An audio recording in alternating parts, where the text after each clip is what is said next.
Looking at the challenges due to Colorado's rapid growth, you have to look at the reason that many want to be here. It's all about outdoor recreation and open space. Bill Folsom digging into the threat that growth poses to our trails and open spaces as we continue our special report, State of Growth. Numbers on the rise with no slowing expected anytime soon. More people moving to Colorado, more visitors, and they're not here to sit in homes and hotels. They're outside using our amazing public lands. The natural wonders of southern Colorado, popular and under pressure. Garden of the Gods, 6 million visitors a year. Crazy. That's more visitation than Rocky Mountain National Park in a land size that's only 1,300 acres. We are known as ultra users here in Colorado Springs, so our trails and our parks and our facilities are overly used in terms of the number of times folks are out in the community. Locals on trails more than visitors. The pros who work to create and preserve open space are well aware the number of Colorado locals is growing fast. People are coming. We're supposed to exceed Denver's population basically any day at this point. So many open space users, discussions about preserving trails and open space have reached the point of critical. If we don't step in a more formal way, it will get out of control. Growth in any circumstance is extremely challenging.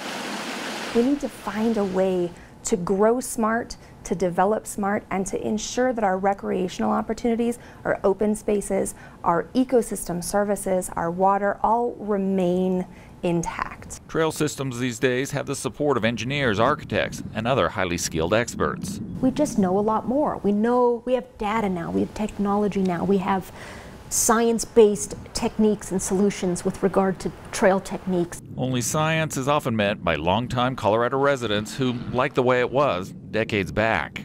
It's an exceptional challenge, and that's an understatement.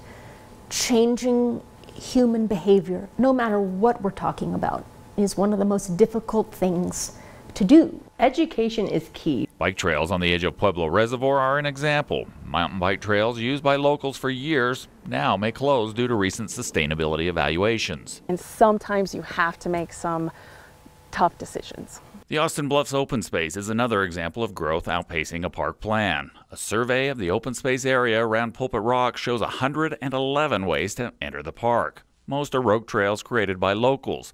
The park is also an example of garnering local support in the process.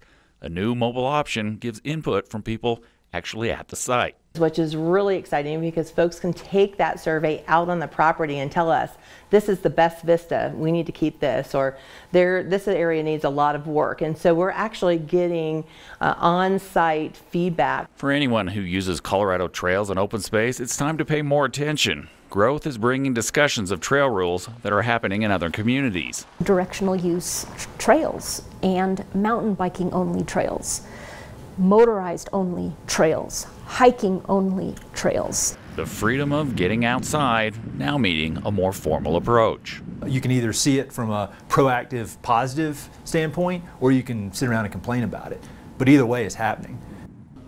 Land managers say most of the people using the trails are passionate about preserving them. That is a big plus when finding a way to face the state's growth. Watching out for you, Southern Colorado, Bill Folsom, News 5.